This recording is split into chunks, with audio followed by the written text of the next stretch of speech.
One last look at the Patriots before we move on to today's topic. Look at this poll here. I voted for category at number 1 at the top. I'm at a 0. Rate your level of concern after the Eagles' 25-20 victory over the Patriots in Week 1.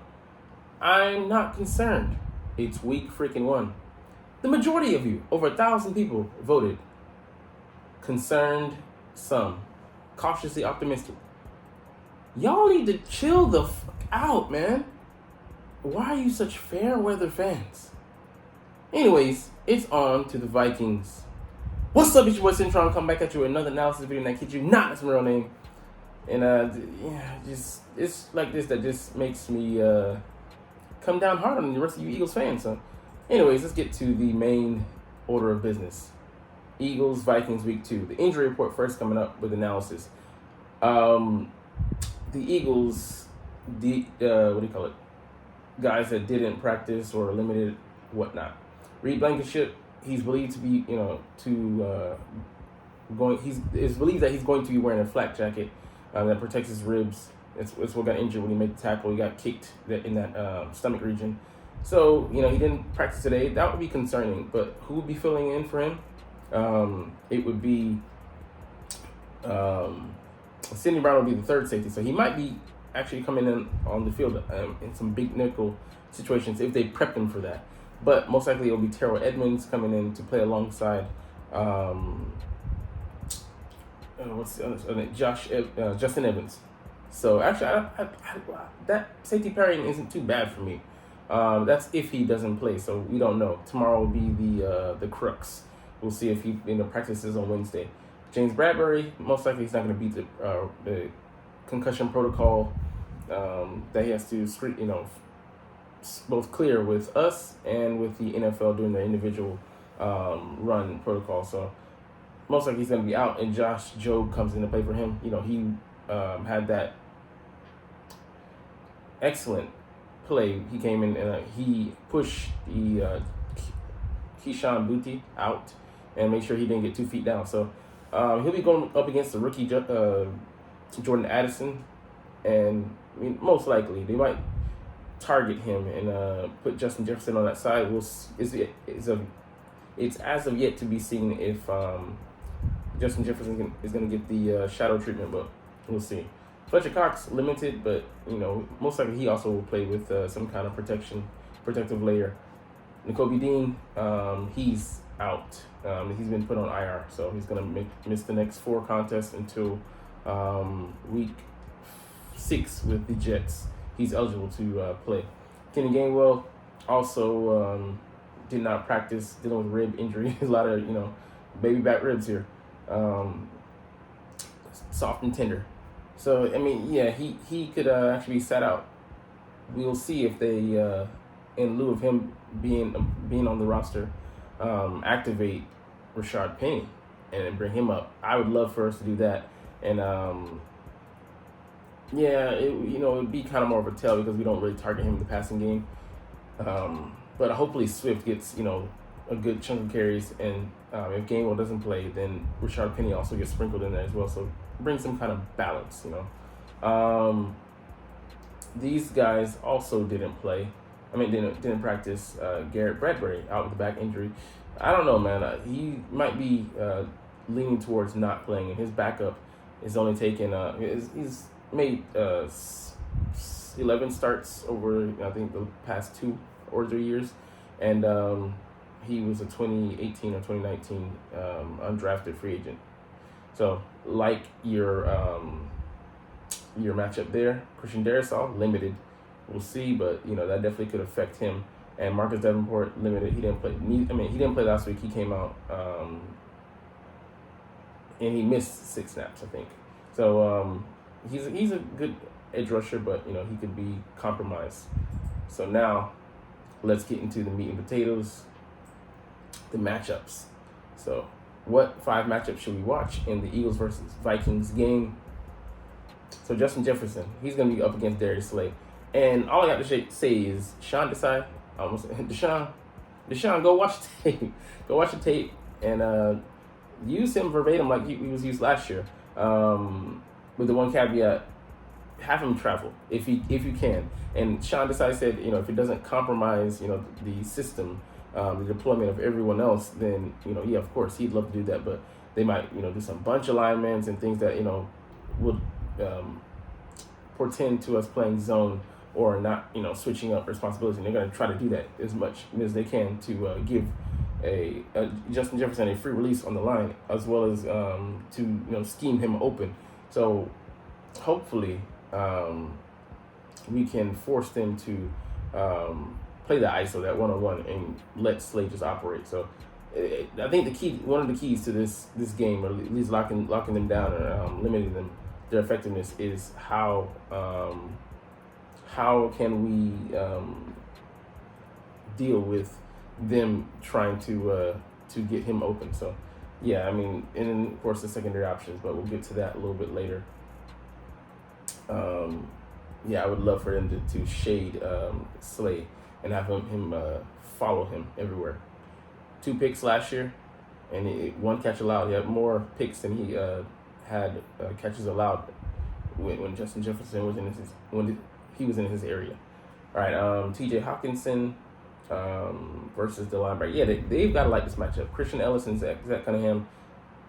Christian Ellis is, I mean, I don't want to say he's worse than Zach Cunningham, but I think he might be. And yeah, Nicholas Morrow is going to be elevated from the practice squad, but that's not going to do anything. That just gives us numbers, and they're probably going to rotate, him in. But the Vikings have to like this matchup. How do we cover that area, that section of the field? Do we put more nickel guys onto the field? Trust the safety, Reed Blankenship, or if he's healthy, Terrell Edmonds, if he's playing, or Justin Evans, who's faster, but can't make up for the size. So I mean, it's going to be a puzzle piece, and very telling to see how Sean Desai deploys his alignments and what coverages, cover 1, cover 2, or cover 3, man, mix of man and zone are we in to guard that vulnerable area of the field that we're just open for service, open for business on us over and over again. And because if it's not broke, don't fix it. But Vikings, the Patriots put that on tape, and the Vikings are looking to exploit it if we show it. So, all right, where might the Eagles go feasting along the line? This guy here, like I said, he's compromised, he's weakened. So if he's not up to snuff, blitz him. I don't mean blitz, but I mean, blitzkrieg. Ezra, maybe he's solid. Brian O'Neill, maybe he's solid, but these 2 guys here, replacement level guy, and then he's most likely not going to play. His backup is not as experienced, so we could look to attack it in that interior, and we have guys like Milton Williams and Jalen Carter.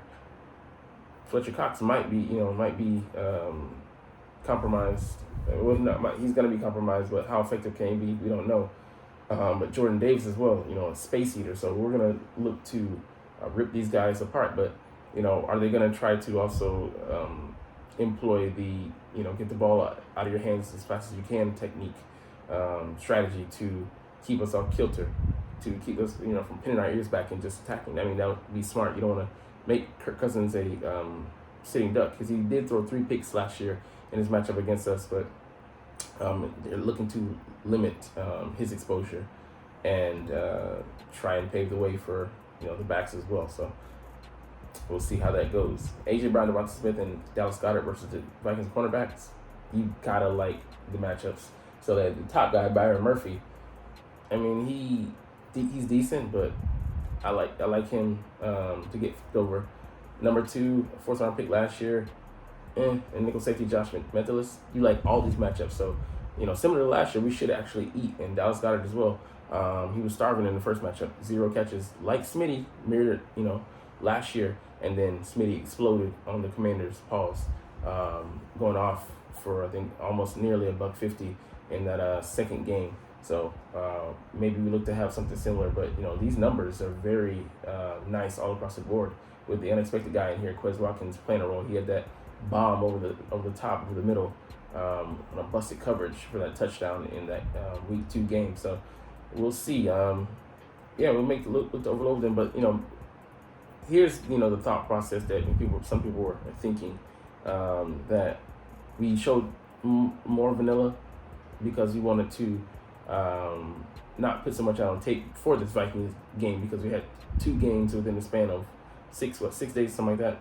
So pretty crazy schedule. But we do get a week and a half, kind of like a mini bye ahead of our week 3 game, which I think is against the Bucks. So that'll give us a lot of prep time, cool down time, recovery time. But a short week, we can go 2-0 in this span. That would be a big win, and save us a lot. And especially when wins are hard to come by in this league, and everyone you can stack up, it's like a savings deposit. So with high level of interest. So I love those matches across the board. I expect us to be aggressive coming out, and this will be very telling, man. Especially for those fair weather fans to see how are we doing. They're nervous, biting their toenails, and scratching their skin heavily, and bald spots and all that. So who cares? Real fans know what's up. A win is a win is a win, like Philly 500 said. All right, the Eagles' offensive line versus themselves. Yeah, because the Vikings don't offer the same danger element of aggressiveness and potential that the Patriots line does.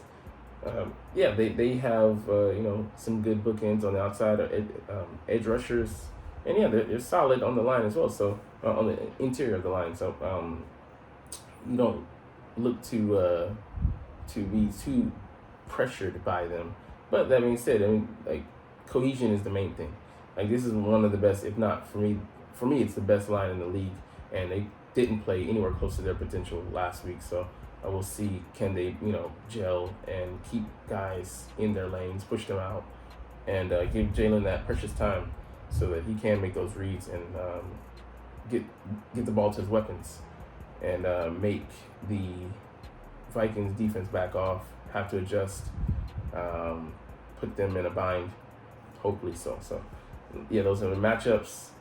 I like most of them. I just don't like the ones with their tight end against our linebacker / secondary. All right, Sean Desai here talking about his plan for the Green Dot, week 1 performance and everything. So let's do a little rehash and then some projection. Jordan Davis. He did do a good job. Physical, but he's saying he could be more physical. But he's saying that about everybody. But you gotta look at that and take it with take it for what it's worth. And he's not a finished product, but that was a good showing in week 1. We'll project more tomorrow with what maybe we look to him to do against this Vikings offense. Linebacker position, like I said, we brought up Nicholas Morrow, a guy that who was with us throughout training camp, didn't make the final cuts, but he also wasn't brought in by a new squad, so he was there for us to stash in the practice squad. And I like that he has familiarity with us, but that's about where the compliments end. He's just another guy out there, and we really need to invest next year, and I do some projection analysis on that sometime later in the year. But man, if we could get just even one playmaker at the linebacker level, this defense would be set. And on that element, Justin Evans, they're saying he played, I guess, maybe the most consistently out of the guys out of the bunch that we had, the trio of guys, safety, Sidney Brown, Terrell Edmonds, and this guy, Justin Evans, as well as Kevon Wallace, who we cut and he got signed to another squad.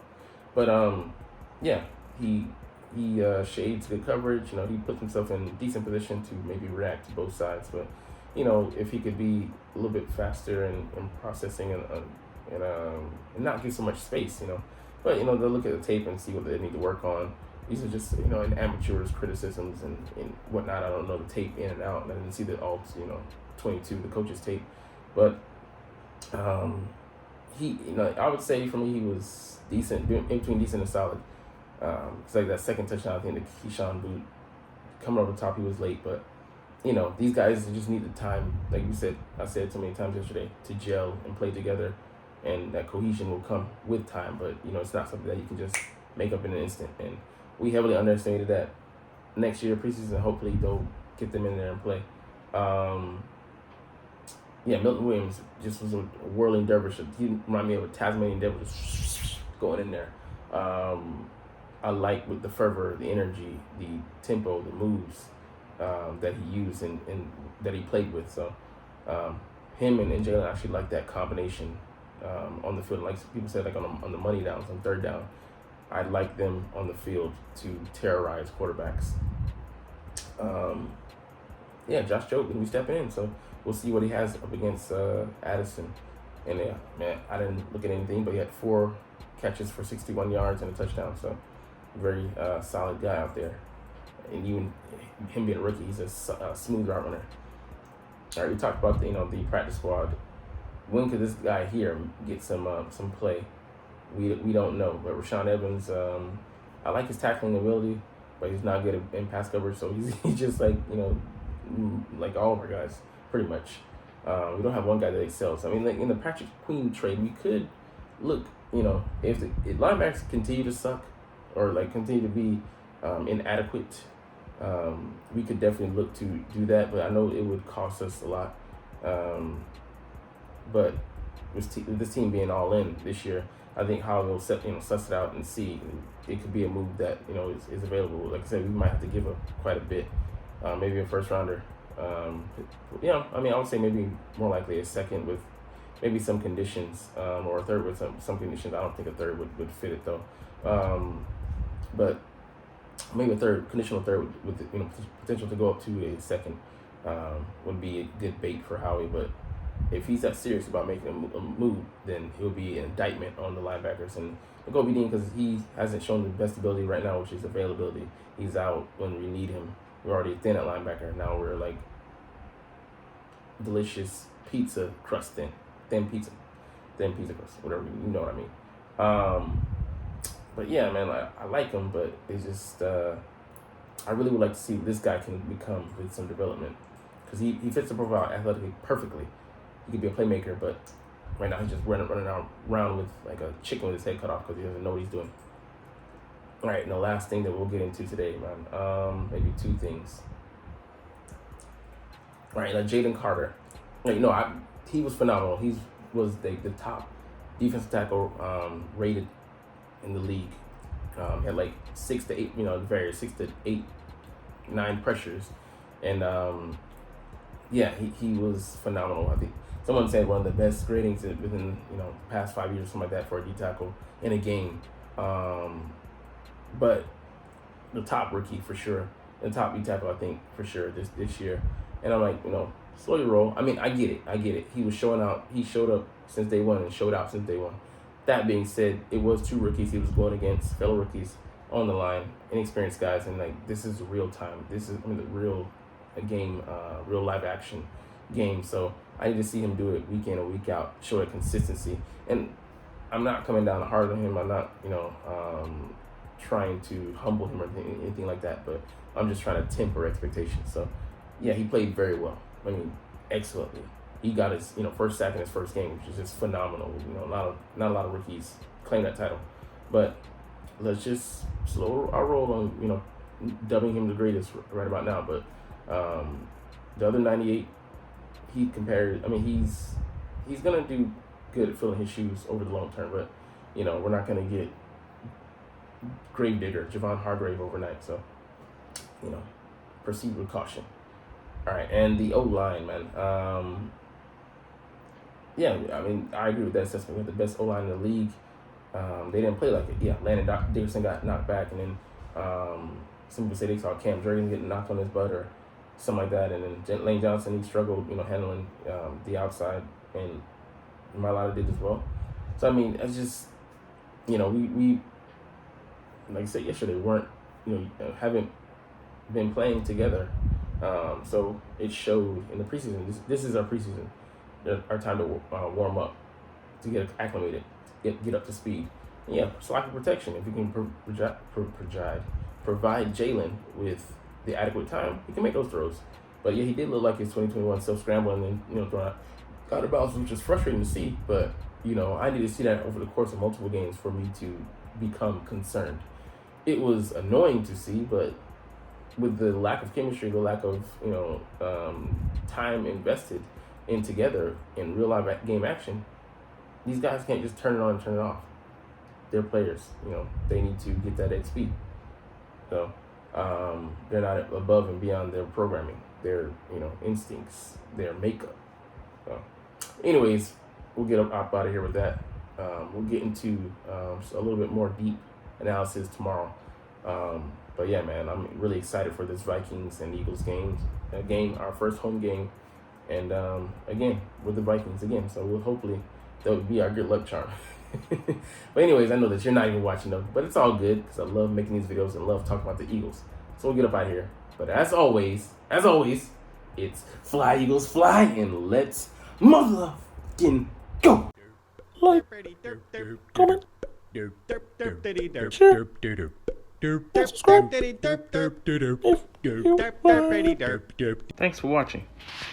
Check me out at Centron Anime, Centron Life, or Centron Laughs, or other social media.